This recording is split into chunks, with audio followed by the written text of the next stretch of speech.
Welcome to the Pharmacy Future Leaders Podcast with your host, Tony Guerra.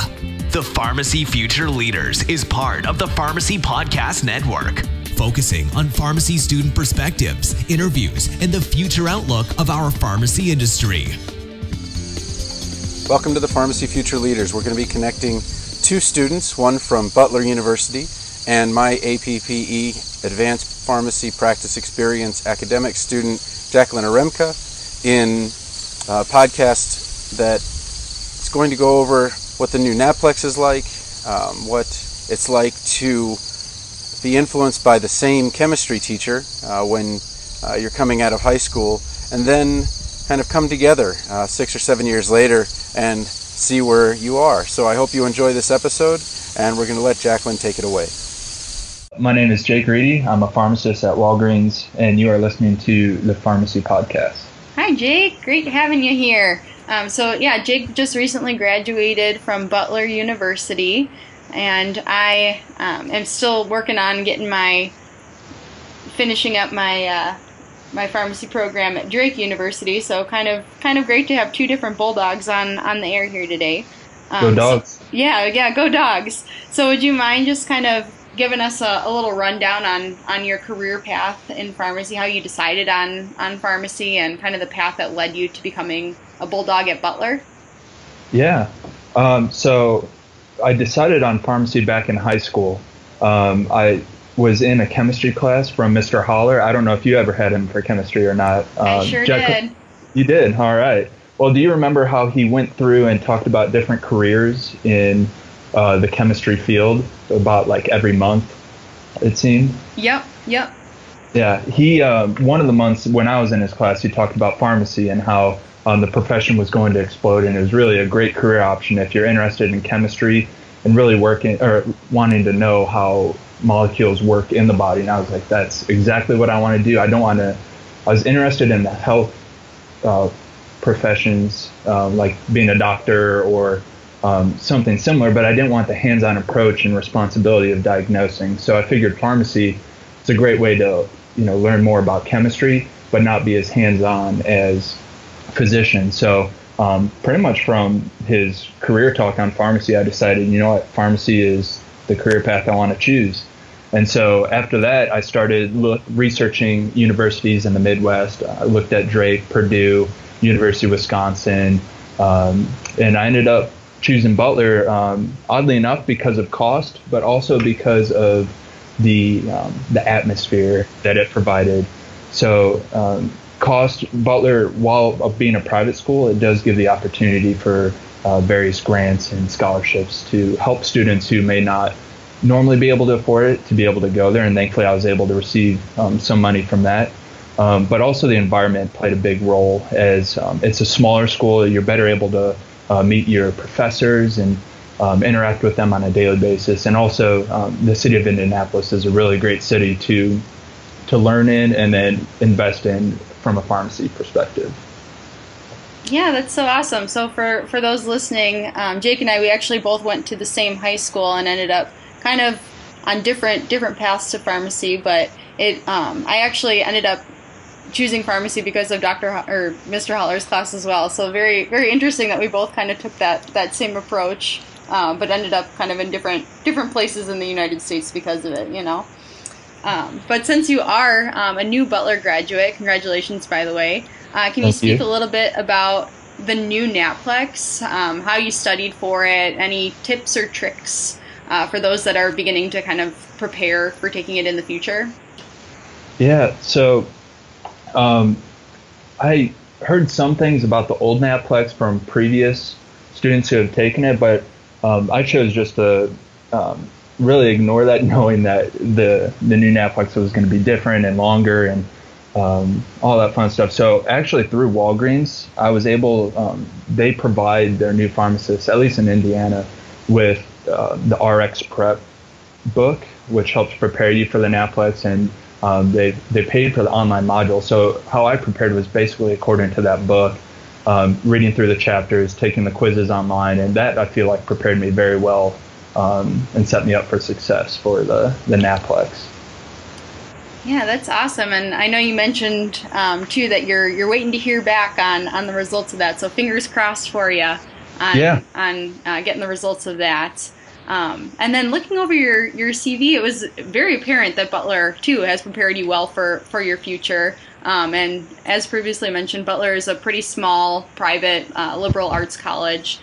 Can you tell us about your transcontinental pharmaceutical involvement that you've had? It looks like you've worked as a clinical contractor for 2 years in London, England, and you went abroad for one of your rotations to Ecuador. First of all, how did you become involved in these experiences? Yeah, so my clinical contractor experience, I unfortunately was not in England during that time. The company is based there. So I was able to work remotely from Indianapolis. So I wish I could have gone to the headquarters in London, but was not afforded that opportunity. But yeah, so as a clinical contractor, the company used to be called Trial Reach, but now is called Antidote. And what they do is they work to connect patients with clinical trials that they would qualify for. So they currently have 13 different disease states online, and what you do is you just go to their website and you answer a few questions about yourself, and they kind of refine the questions based on what you answered previously, and from there they're able to connect you to different clinical trials you may qualify for. Because I don't know if you've been on clinicaltrials.gov at all or not, but it's tough to navigate and really figure out, what trials, if you have a certain disease state, you might qualify for, as the inclusion and exclusion criteria and all the different aspects of the website isn't as user-friendly in its current state. And so how I got involved with that is there are pharmacy students that were a couple years ahead of me that I was friends with, who's got involved with this company, and knew his name is Tyler Truegg. He is a little bit higher up at the company and was recruiting in the Indianapolis area. And so from that, I was able to get involved and start helping connect patients to clinical trials. But as for Ecuador, with pharmacy school, it's tough to really get a study abroad experience. At least at Butler, they want you to focus on doing it within your first couple years. And that was something I wasn't knowledgeable of and really hadn't prepared for. So the rotation in Ecuador provided me an opportunity to still get that study abroad experience whilst practicing pharmacy and helping those within different communities in Ecuador. So. Sure. Yeah, that's awesome. What exactly did you do when you were in Ecuador? Yeah, so we partnered with Timmy Global Health, and so we ran a clinic for 2 weeks while we were there. 1 week we were up in a town called Guangaje, which is up in the mountainous region of Ecuador. And the second week we went more to the lowlands in Santo Domingo and helped patients there. And it was a typical clinic setting where we had nurses and doctors volunteer as well. And so patients would come and we would have a check-in desk, and then they would be triaged by nursing and then go back and see the doctors. And then at the end of the road, or at the end of their little journey through the clinic, we would have the pharmacy where we would get a chance to counsel the patients on the various medications and provide them with a 90-day supply for when the next Timmy Brigade would come back and see them and get an update on them and make sure they were succeeding with their medications. That's awesome that you had that experience. I'm mostly doing most of mine here. I'm doing all of mine here in the States, kind of between Chicagoland area and then here in Des Moines. So very cool that you got to have that experience, kind of to see what pharmacy's like in other countries too. But I did note too that you had some time that you spent on an international medical trip back in 2015. Do you just have this strong desire to travel, or how did you become involved in this? And what was your draw to really going abroad? Yeah, so the one in 2015, that was to the Dominican Republic, also Santo Domingo, just Dominican Republic, not Ecuador. But I don't know, that was the first time I ever left the country. And the second time I ever left the country was to go to Ecuador. So I did have a desire to see what the world is like outside the United States and see how healthcare works there, and really to get an experience of I don't know how cultural differences and medical practice differences really shapes the way we view the world, and just to experience looking at the world from a different perspective than we usually get in the United States. So that was my main motivating factors. And my wife, as we'll probably discuss, we got married my first month of rotations. She's traveled to many various countries, and so there may have been a hint of jealousy in wanting to get an experience outside the country as well. Yeah, she's telling me she's been to 25 countries. So. Oh my goodness! Yeah, so I know you just mentioned you mentioned your wife Haley. Congratulations, by the way. I know you just had your 1-year wedding anniversary this past May. Thank you. Yeah. So, do you want to speak a little bit about balancing planning a wedding, pharmacy school, and then quickly embarking on rotations very abruptly after that? How did you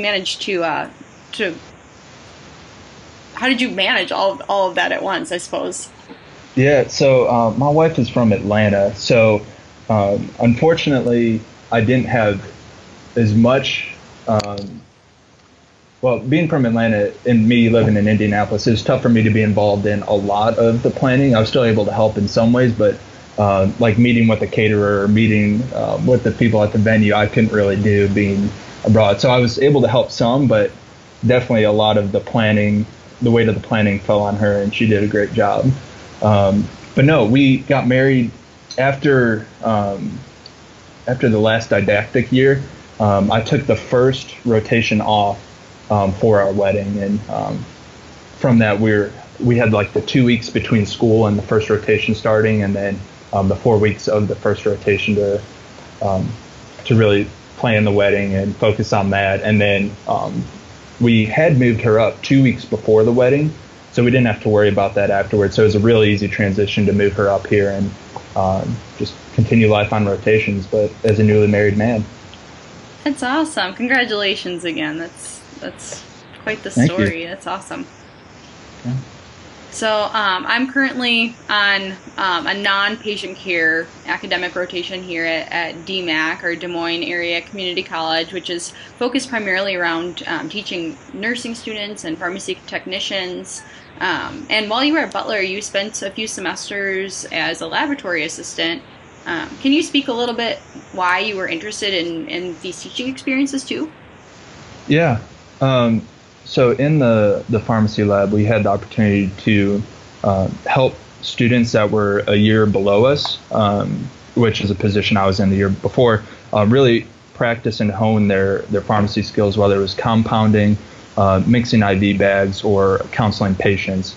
And so one area that I helped was helping them develop strategy and technique, and really just practice their counseling techniques, as that is a huge aspect of pharmacy once, mainly in community pharmacy, once you get out there and start practicing. So I guess my motivation is I've always wanted to give back to the students below me. So that's why I was an RA for 2 years. I wanted to make sure that students coming to Butler could connect to the various organizations they wanted to be a part of.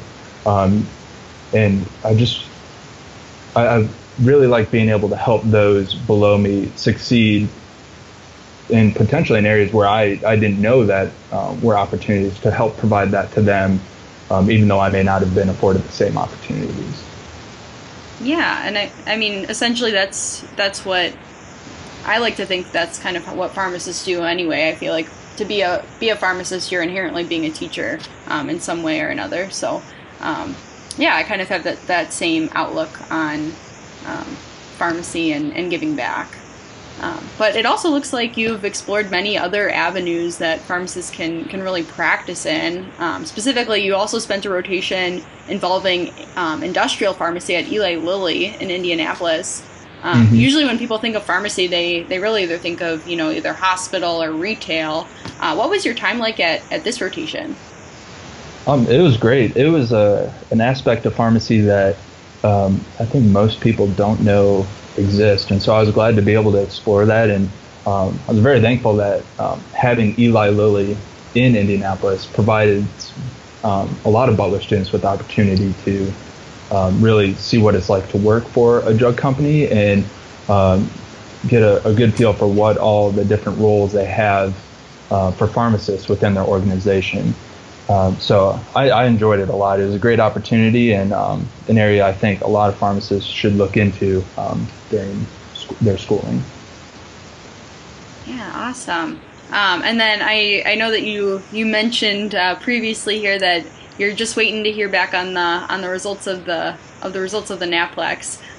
What's on the docket for you in terms of your professional and personal future? Yeah, so I signed with Walgreens, and I will start off as a floater here in Indianapolis.